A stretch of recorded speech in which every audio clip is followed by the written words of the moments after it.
O que será que é o chamado absolutismo? Ele foi um sistema que existiu em qual época e quais eram os seus objetivos?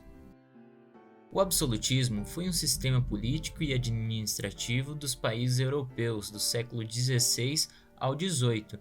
Nesse sistema, o rei ou imperador, o soberano, controlava todos os poderes do Estado em suas mãos, sem dar satisfação à sociedade, ou seja, ele era a autoridade absoluta.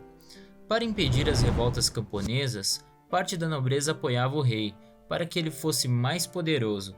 Essa centralização significava a padronização das políticas fiscais e monetárias. O clero também era a favor deste movimento, pois era um meio da igreja continuar a não pagar impostos e seguir cobrando várias taxas. Para ter o poder em suas mãos, o rei precisou acabar com exércitos particulares, mantendo apenas o seu exército. Proibiu a cunhagem de diferentes moedas para controlar o dinheiro que passava pelo seu reino e centralizou a administração. Com isso, ele tinha total conhecimento e domínio das situações que ocorriam.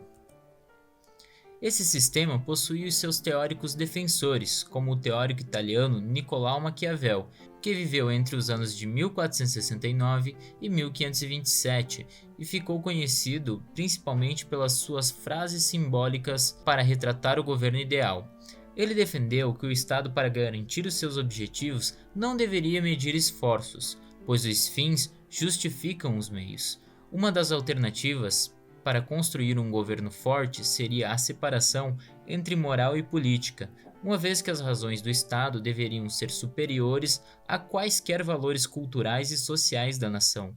Maquiavel elaborou a tese de que o príncipe, o líder político, deveria aprender a ser mau para conseguir manter o poder, e além disso, defendeu um governo em que os indivíduos eram vistos como súditos, que deveriam apenas cumprir as ordens.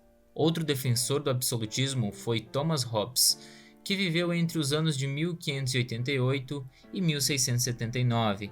Ele foi um dos teóricos mais radicais do absolutismo. Defendeu a tese de que homem era lobo do homem, afirmando que os seres humanos nasciam ruins e egoístas por natureza. Esse pessimismo perante a humanidade levou o teórico inglês a propor o pacto político em que as pessoas conseguiriam conquistar a paz e felicidade.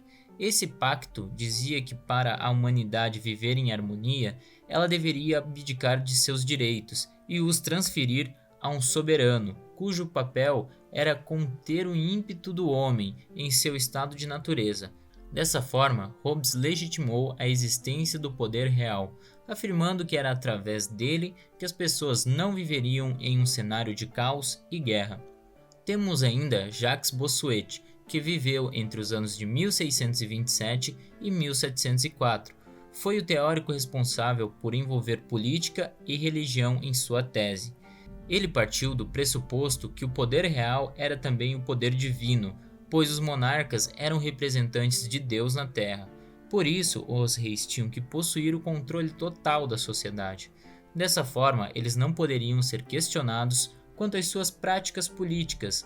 Assim, o monarca possuía o direito divino de governar e o súdito que se voltasse contra ele estaria questionando as verdades eternas de Deus. O rei Luís XIV foi um dos reis que seguiu a tese de Bossuet. Esse rei também era conhecido como Rei Sol.